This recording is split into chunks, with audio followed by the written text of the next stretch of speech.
What would happen if a giant asteroid, say, the size of a mountain, was on a collision course with Earth?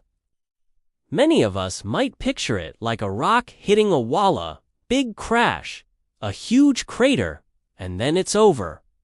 But the reality is so much more terrifying and, honestly, fascinating. The sheer scale and speed of such an event would unleash a series of catastrophic phenomena that would reshape our planet in minutes. This isn't a single event. It's a chain reaction of destruction that begins long before the asteroid even touches the ground.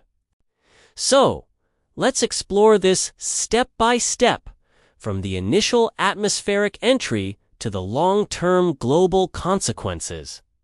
What really happens when a cosmic giant comes knocking? First, let's talk about speed and energy. A large asteroid wouldn't just be falling. It would be screaming through space at incredible velocities, maybe 20 kilometers per second or even faster. That's over 40,000 miles per hour. At this speed, the asteroid carries an unimaginable amount of kinetic energy. To put it into perspective, the energy released would be equivalent to millions of the most powerful nuclear bombs ever built, all detonating at the same instant. As this colossal object enters our atmosphere, the air in front of it can't get out of the way fast enough. It gets super compressed and heats up to temperatures hotter than the surface of the sun. This intense heat would create a fireball in the sky, brighter than 1,000 suns, visible for hundreds, maybe thousands of miles around. Anyone who looked directly at it would be instantly blinded. Before the asteroid even hits the ground, this radiant heat would act like a massive heat lamp, igniting fires across a vast area. Forests, grasslands, and even entire cities within the line of sight would spontaneously combust. The world would start burning before the rock even made contact. This isn't just an impact. It's an atmospheric explosion of biblical proportions, creating a flash of thermal radiation that would scorch the Earth's surface in a fraction of a second. Then comes the impact itself. Whether it hits land or ocean, the result is catastrophic. Let's imagine it hits land. The moment of contact is less like a collision and more like a massive explosion. The asteroid and a huge chunk of the Earth's crust would be instantly vaporized. This creates a crater dozens, if not hundreds, of kilometers wide and several kilometers deep. The impact would generate the most powerful earthquake ever experienced, a seismic event that would register far beyond anything on the Richter scale. The shock waves would ripple through the planet's crust, triggering other earthquakes and volcanic eruptions all around the globe. Imagine the entire planet ringing like a bell.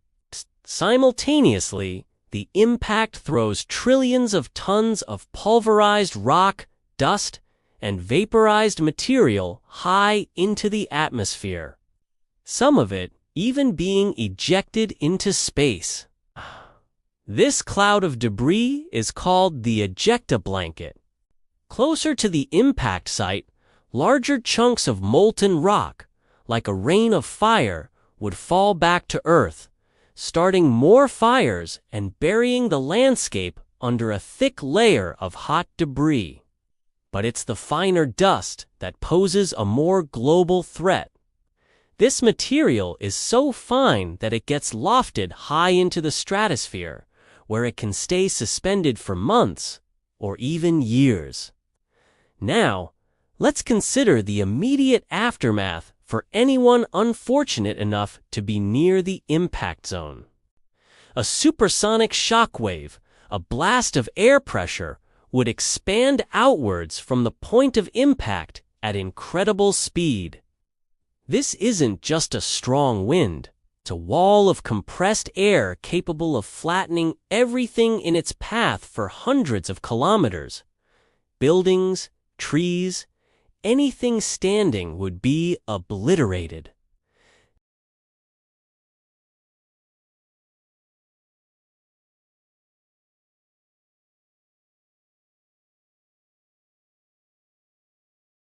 The destruction would be absolute and instantaneous over a region the size of a large country. But what if the asteroid hits the ocean? You might think that's better, but it's arguably worse. Instead of a massive crater on land, the impact would displace a colossal amount of water, generating a mega tsunami of unprecedented scale. The initial wave near the impact could be kilometers high. As this wave travels across the ocean at the speed of a jetliner, it would lose height but not energy. By the time it reaches coastlines thousands of miles away, it would still be a wall of water hundreds of meters high, scouring entire coastal regions clean, pushing miles inland, and leaving nothing but salt water-soaked devastation in its wake. All the world's coastal cities would be wiped off the map. And the problems don't stop there. The immense heat from the ocean impact would vaporize a huge volume of seawater, injecting massive amounts of water, vapor, and sea salt into the stratosphere. Furthermore, the shock wave would travel through the water and hit the seabed with such force that it would still trigger massive earthquakes and underwater landslides, potentially causing even more tsunamis. So, whether on land or in the sea, the initial impact is a planet-altering event that sets off a cascade of disasters. Now, we move from the regional effects to the global ones. Remember that cloud of fine dust and soot from the worldwide fires that was thrown into the stratosphere? This is where the real long-term nightmare begins. This cloud would rapidly spread, enveloping the entire planet in a thick shroud. Sunlight would be blocked from reaching the surface. Day would turn into a perpetual, gloomy twilight, or even total darkness, for months. This is what's known as an impact winter. Without sunlight, photosynthesis would grind to a halt. Plants on land and phytoplankton in the oceans, the base of nearly every food chain on Earth, would die off en masse. This would cause a complete collapse of the global ecosystem. Herbivores would starve, and then the carnivores that feed on them would follow. The temperature of the planet would plummet dramatically. The global average temperature could drop below freezing, turning the once temperate zones into an Arctic wasteland. Rain would stop, and the world would be plunged into a deep, dark freeze. But the impact winter is just one part of the atmospheric chaos.